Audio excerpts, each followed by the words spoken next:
Well, good evening, good people. Mark Holmes here, and as always, I want to say thank you all for watching, commenting, subscribing, and being part of the Jobu Sports Report. Without you guys, as well as you ladies, you know that this literally does not work. Let me say shout out to Oscar. Oscar sent me the shirt from training camp. See, look. Oh, I don't know if you can see it. Volunteer. This is the official Dallas Cowboys volunteer shirt. That's right. I appreciate you, Oscar. It fits perfect. Appreciate it so much. Just got finished doing my live stream and had a ball. I've had this sickness now for about 10 days here, and it's been up and down. I woke up this morning, I felt great. I was like, this thing is done. And stopped taking a lot of the meds I was taking and stuff. And then this thing hit me like a ton of bricks. I didn't do my 15 videos today. I think I only did like 5 or something like that because I just literally was passed out. But I think the meds finally got back into me and kicked in time for the live stream because the live stream was fun. It was fun. And there was something interesting that happened tonight. We got a preview of what to expect from the Eagle fans. You know, all off season, we have been inundated with all these Eagle fans that have been drinking the Kool-Aid that they are the best team in football. That, they've been listening to all the talking heads. They don't seem to understand that every year there's an off-season champion. They forgot about, the dream team that they had back there that became a nightmare. And you even had Miles Sanders talking about, we's an all-star team. Here's the thing that's funny.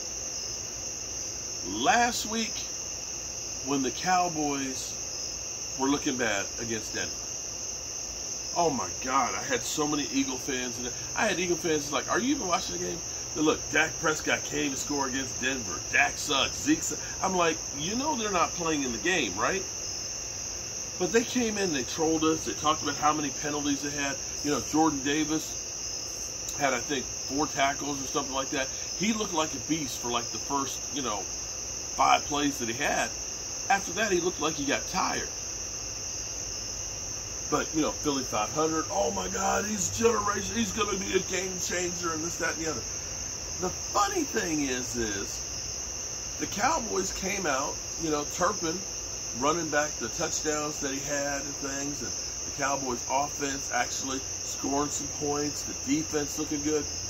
It started out with a lot of Eagle trolls in the chat, but then they disappeared. And then we had the Eagles game yesterday. And the Eagles defense did not look good. And I say the plays that Jordan Davis made the week before, Jordan Davis, he was going one-on-one. He wasn't moving his legs. He wasn't bull rushing. I watched the first series. He looked tired right out the bat. And literally they wouldn't play him more than about 2 plays in a row. That this guy might end up being, the thing people said is he's got no stamina. And believe me, I'm not trying to say that he's not going to be a great player, because I wanted him. I'll be the first one to tell you, I wanted him. Because I looked and said, that's a big guy that can clog up the middle. But sometimes we look at players and we deem them as great players, and they don't quite pan out to what people expect. You remember when Giovanni and Clowney came out and he was like 4'5", 40, and they were like, oh my God. You looked at the draft prospects, they said he's going to be a perennial Pro Bowler. I won't say his career has been ass, but a guy who was that hyped and the #1 pick never reached double-digit sacks. He never had 10 sacks in a season. And so the Eagles didn't have one of their best games. Now, they didn't play their starters, and I'm not saying that, we're talking about the second-string players, and it's just preseason. I pointed out to Eagle fans that the Cowboys, we never win preseason games. We don't. And that it's not as important as people make it out to be. But be that as it may, Eagle fans at least be consistent. I keep saying, I don't mind you coming on my channel and talking smack. But if you're going to talk the talk, walk the walk. Don't only come in here talking smack for the good times. Be a man and not a cockroach. And show up when you're not. See, here's the thing. I learned something, an important lesson in life, okay?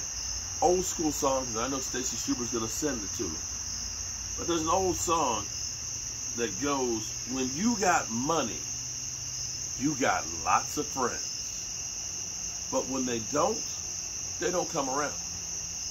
Now, my dad used to always say, I'll loan anybody some money. And don't go to my dad's house if I'm trying to borrow some money. But he said, I'll loan somebody money because one or two things are going to happen. One, they're going to pay you back and you're going to say, I can trust that person. Or two, they won't pay you back and they won't show up anymore and then I don't have to deal with them anymore. And that's the same thing about eagle cockroaches. When things are good, they're going to be around pounding the chest, talking smack. But when they don't, can't find them.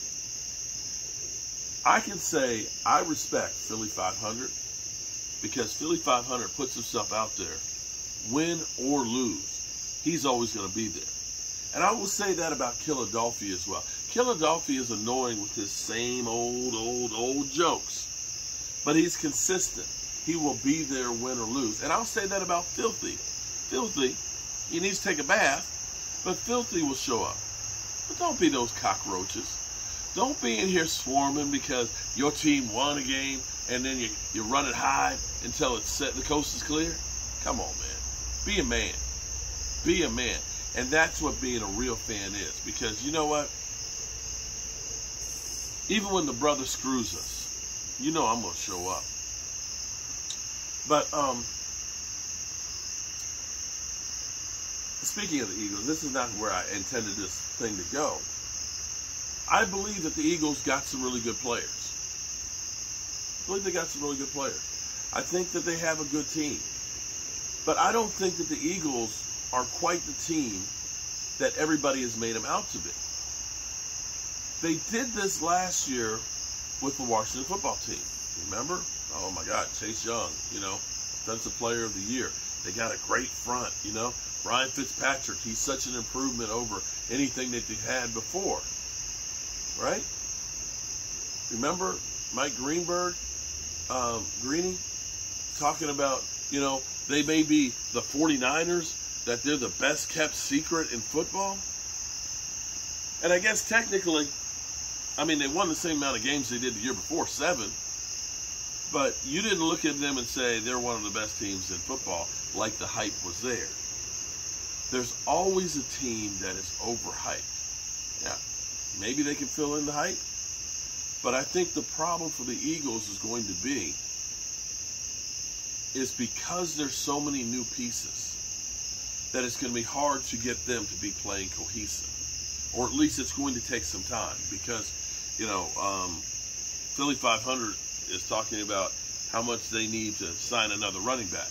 And that, how excited he is. Oh, we're going to get Kenyon Drake.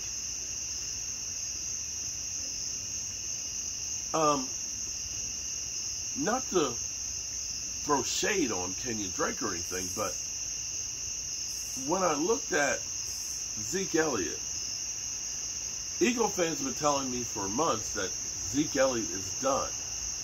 Zeke Elliott sucks. Even though Zeke averaged 4.2 yards and 1,000 yards last year on the season on 13 carries a game with a torn PCL. They've been telling me how much my running back sucks.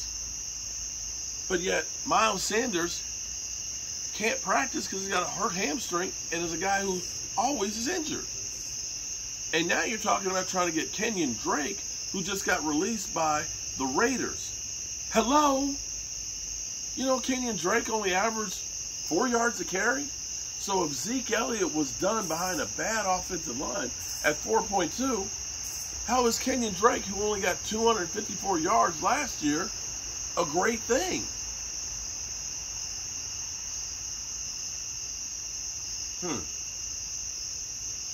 But we'll find out.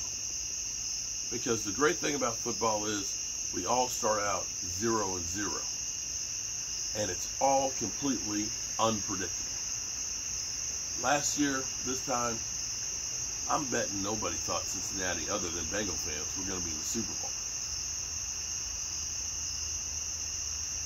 As always, let me say thank you all for watching, commenting, subscribing, and being part of the Joe Boo Sports Report.